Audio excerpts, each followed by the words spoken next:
Cormac Lucey, and he joins me on the line. Cormac, hi, how are you?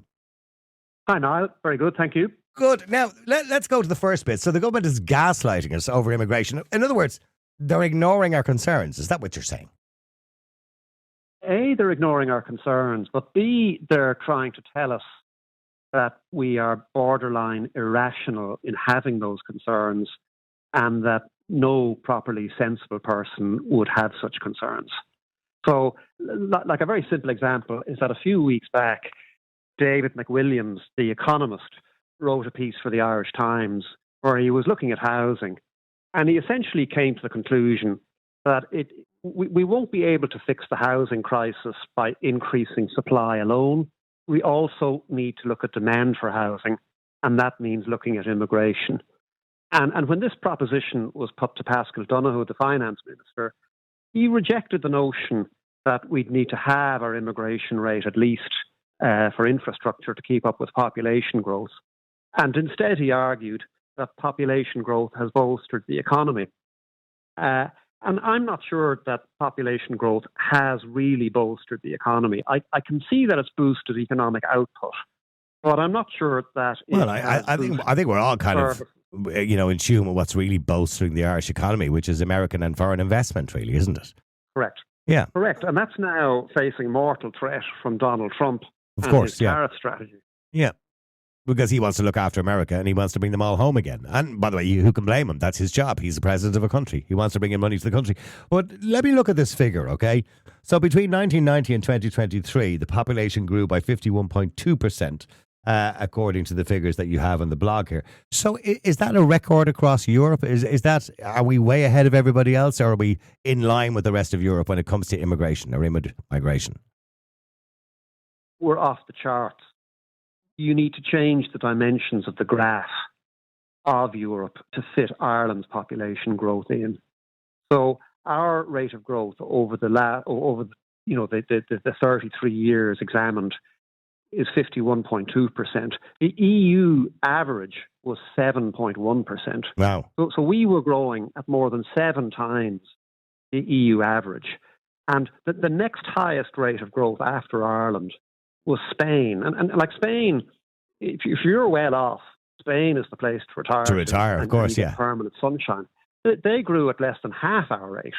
So we're off the charts in terms of the scale of our population growth since 1990. So who are these people, since 1990? Because, okay, some are Irish, obviously, because they're born here. But when we're having less children now, 1.4 or whatever it is, or 1.5 children per family, which is below the population replacement level. So it's clearly not Irish people having children that's increased the population. It's inward migration. Now, to be fair, a lot of people come into this country. They're very welcome to come here. They have skills that Irish people may not have. They work for some of the larger companies, so software developers, clever people on good salaries. But is everybody on a good salary that's coming to Ireland? Is the bar set too low for our visa system, whereby people come here with little skills and will probably earn less than the average income? Well, there's 3 categories of immigration, essentially now. There's immigration from the EU. So in the 1990s, we had very heavy immigration from places like Poland and Lithuania. Now, we in Ireland, we've operated a single passport area with Britain since 1922, and that has operated enormously to Ireland's advantage and was a huge safety valve in the 1940s and 50s when we were creating very few jobs, and hundreds of thousands, millions of Irish people emigrated to Britain. And it's fair enough if we're in a common European Union with Poland and Lithuania, and they're on their economic back in the 1990s, that a load of them came here to Ireland, and nobody had any problems with the Poles or the Lithuanians. They're good people, they work hard, they're sensible people, and a lot of them are now returning back to their homelands, because Poland, for example, Poland is expected to overtake Spain in income per head next year. So Poland has had an economic miracle of their own in the last 30 years, and a whole load of Polish people are going back to Poland with the skills they've gathered here. And nobody's any bother with that any more than we've any bother with Irish people coming back to Ireland from Britain. So category 1 is EU people, and I don't think people have a big bother with that. Category 2 of people coming in are people on work permits. And the story we're told is a mixed story. Maybe they're high-skilled American managers and they're needed to manage a subsidiary of Eli Lilly down in Cork. Fair enough. Or we're told that we can't recruit enough people for nursing homes and for hospitals, and we need to recruit people. This is where it gets a bit tricky.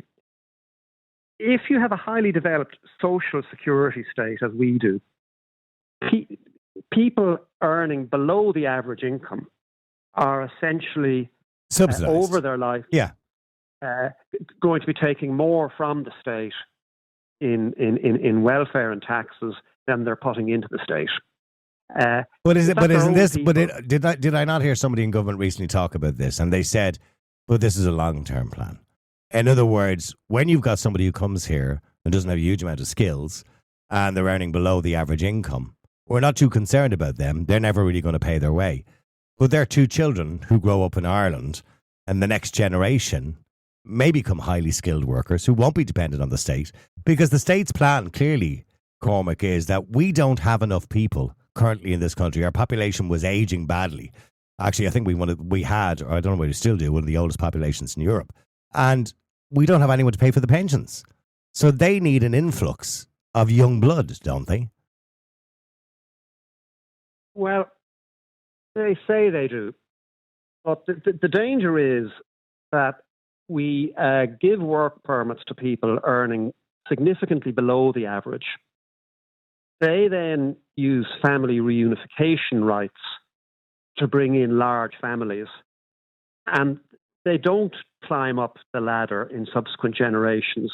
And they end up becoming permanent drains on the state. The state's fiscal future, financial future, is looking pretty tricky already without adding to the burden. And if you look at places like London, over 1/3 of the children in schools are of Muslim background. So the danger is that something that is argued for with using an economic argument may have an absolutely colossal social consequence that nobody's talking about or considering. But this has become a really divisive topic, because as soon as you start talking about it, or you raise any concerns, and even, by the way, the Red C polls suggested that 75% or thereabouts of the population agree that the Irish government have lost control and are letting too many people into the country.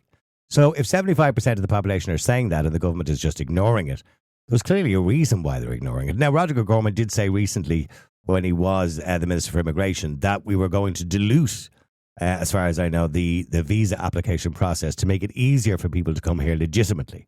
But I think, would it be your impression that we have diluted it too low, not by Roderick O'Gorman necessarily, but that the visa process is just too easy?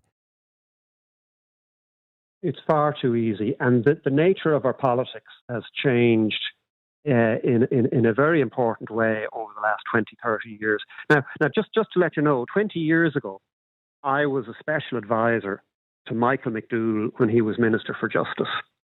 And he was concerned about what was going on at the time. And he brought in the citizenship referendum. That's right. Which essentially put to the people the notion that just because you're born in Ireland should not automatically entitle you to Irish citizenship. And we faced a blizzard of opposition from the soft left and the media. And in the end, that referendum passed with 79%. It was an overwhelming it was a landslide. Yeah. It was a landslide. And I remember people were telling us from the soft left, you're going to be slaughtered. Fintan O'Toole wrote a column for the Irish Times saying it was going to be defeated 2-1. There was an emergency meeting summoned to save Michael McDougall's fate within the Progressive Democrats, which I was then a member of.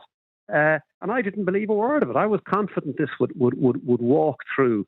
And I think there is a disconnect between the political and media. Well, we saw that last year. On the one hand, and the Irish people. Well, we saw that last year with the referendum as well last year, where all of the polls, all of the media, including the Irish Times and everywhere else, were convinced this was going to be a yes landslide referendum for the family, mother in the home and the word woman in the Constitution. And it wasn't. It was quite the opposite. It was a no landslide. And by the way, a lot of that, again, due to Michael McDougall, who was a great promoter at the time of the no vote. I'm disappointed, by the way, he's now running for presidency. I thought he might have. He's obviously turned that down. But we have a big problem. Now, you've mentioned already, so the ones who return home, the ones who come here through the visa process. The next cohort, I suppose, of people are people who are coming here as either economic migrants or asylum seekers, and those who illegally come into the country, because essentially we have an open border at the moment. Nobody is being stopped coming into Ireland. That's just the way it seems to be. They are, most of whom, would be fully state dependent at this moment in time. So they're living in hotels or IPAS centres or whatever it happens to be. And once they've given approval, as you mentioned already, there's family reunification, which I believe the average family reunification now is 12 people. Yeah. Which is... Well, this is the most problematic aspect of immigration is asylum seekers, because the vast majority of these asylum seekers are coming to Ireland via routes, either by air or overland from Northern Ireland, where they have already had to show documentation to get there, either to get onto the plane or to get into Britain and into Northern Ireland.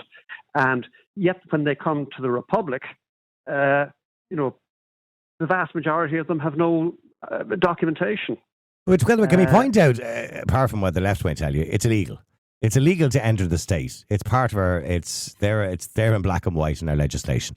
It's illegal to enter the state with no documentation. And there have been people, by the way, to be fair to the Garda Síochána, they did have arrested people at Houston Station and brought them to the district court. And one or two people have got 30 days in jail or suspended sentences or whatever. But that doesn't really make a huge amount of difference. Yeah, but we're just not serious in how we deal with this, because this goes against the political self-identification of our ruling class. There was a fantastic quote from a review in the Daily Telegraph about written by a lady who grew up in communist East Germany. And this is the quote: "We live in an age where many people in positions of authority feel their own outlook to be morally superior and that other views and lifestyles should not be aired or encouraged." And this is the central viewpoint of Generation Gaslight. We know best. We are morally superior. We are entitled to overlook Irish laws that make it illegal to come in here without documentation and to soft pedal any punishment of somebody we catch doing that. And instead, we will change Ireland's planning laws to make IPAS centres exempt from getting planning permission, and we will ram these new buildings, or we will acquire old buildings in communities completely against the wishes of those communities. We will just disregard that. But here's the question I want to ask you, Cormac. And I'm not disagreeing. Pardon? I'm not disagreeing, but let me just put my impartial hat on for a moment here and ask you a question, okay? We are where we are. The government obviously have been quite reckless when it comes to immigration policy over the last 3 or 4 years in particular, and we've all seen that. And by the way, the public have spoken in poll after poll. With 3, even the small rewards are bigger. Oh, but we are where we are. And, without those or those policies being put in place that you can build an IPAS centre or whatever it happens to be, where would all these people be? Because we don't have the political will to stop it from happening. I mean, there is only one way, literally, of stopping the majority of people who are coming into Ireland coming in through Northern Ireland. They're not coming into Dublin Airport or Rosslare or whatever it is, or hiding in the back of trucks, or that's kind of old school stuff. They're just coming into England and down to, and we're seeing the numbers of the channel going into the England is rising constantly, and they're going straight up to Scotland, across Northern Ireland, and back down into Ireland because we're the land of milk and honey. But how do you stop that without having somebody standing in the middle of the road in Newry with his hand up, checking every single car? And that's never politically going to happen. Well, I would favour that. I think we've got to be real about the border if we're going to fix this problem. We can always, we can put back border control. Jeez, Cormac, I wouldn't want to be the one.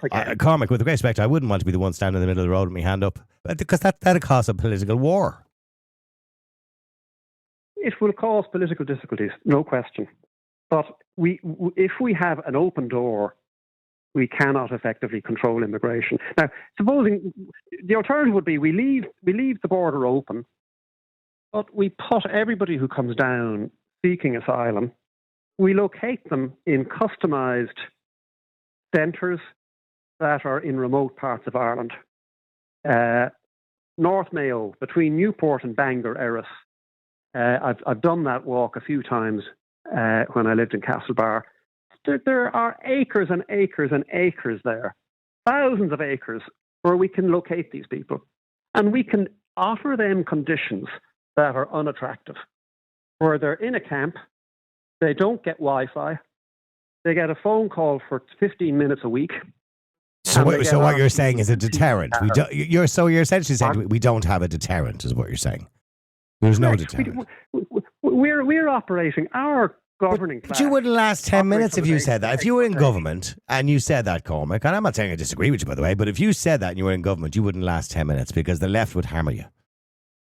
Oh, well, the left will always try to hammer what they disagree with. But I mean, I'm limited for time, and I want to get back to the population. I'll come back to that in a second as well. I know you want to expand on that a bit more, but in relation to the population expanding in the way it is, and it's not all because of asylum seekers, obviously, and economic migrants. Right.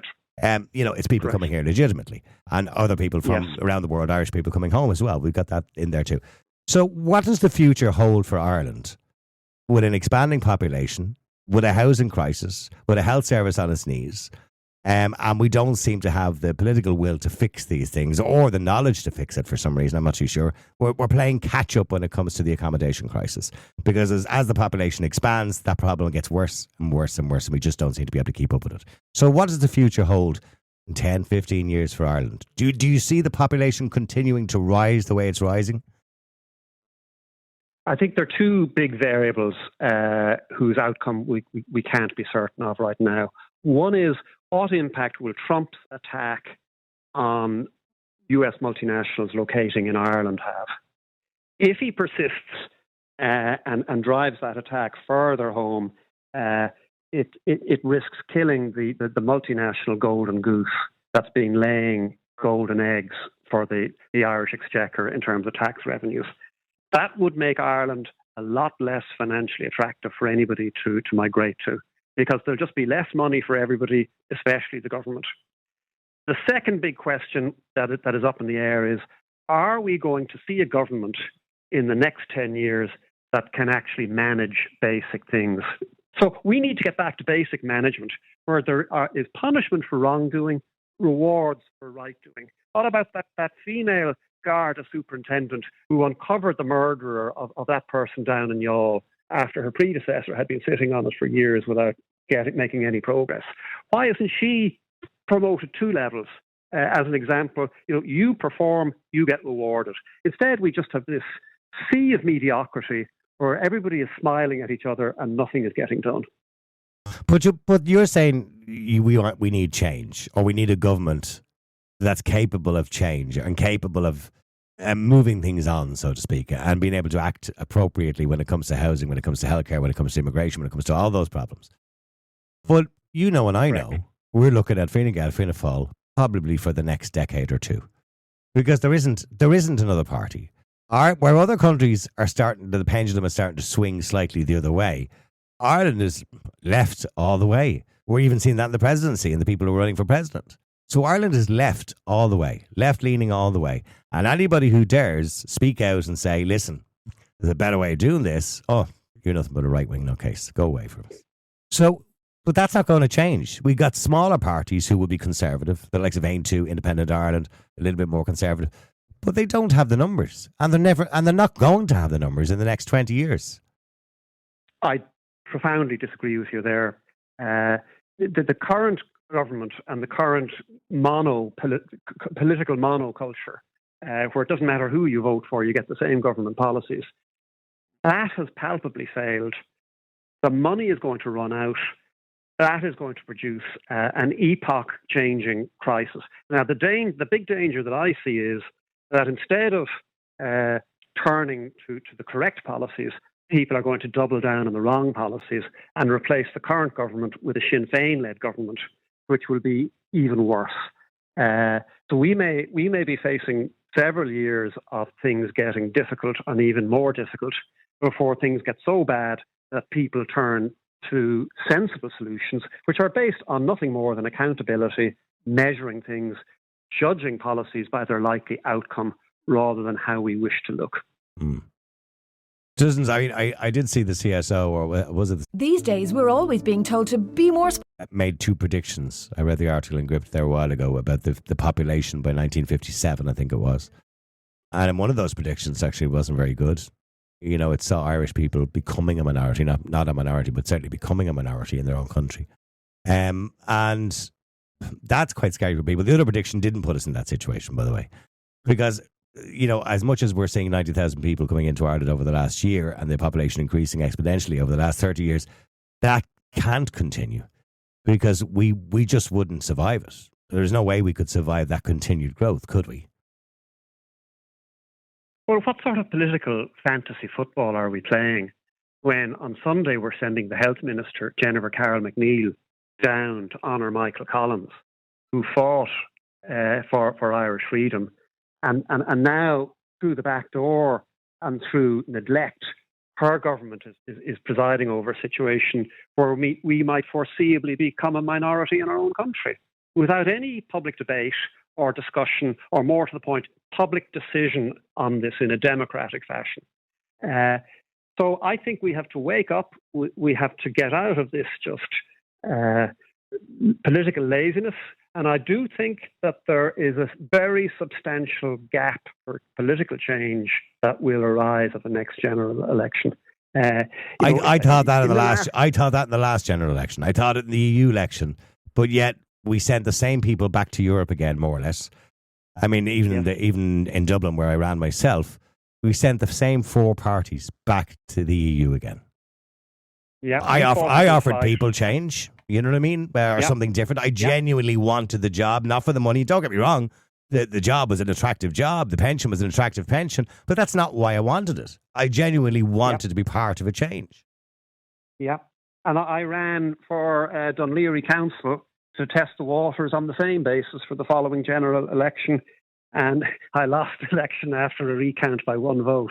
So there you go. But the point is, people don't change their minds quickly. The electorate is like a gigantic oil tanker, and it changes remarkably slowly. But when it changes, it changes.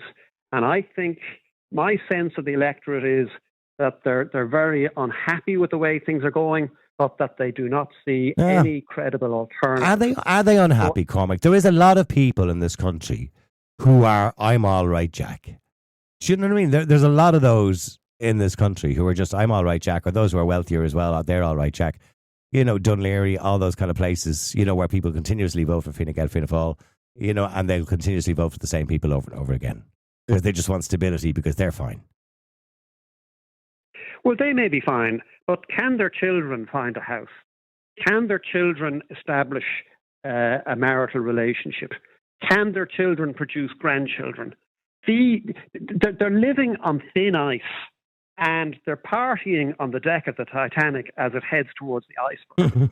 So I do not think that their position is politically sustainable, and I don't think it will be sustained because the incoming threats are so significant. Well, listen, it's been a pleasure talking to you. I've run out of time, unfortunately. Cormac Lucey, economics columnist with the Sunday Times Ireland. And also, by the way, that blog is online. If you do a quick Google search for Cormac Lucey, and the title is "The Government is Gaslighting Us Over Immigration." It's a very interesting piece to read. Cormac, listen, thank you very much indeed, and I appreciate you coming on. Thank you, Niall. All the best. Okay, we've got to take a quick short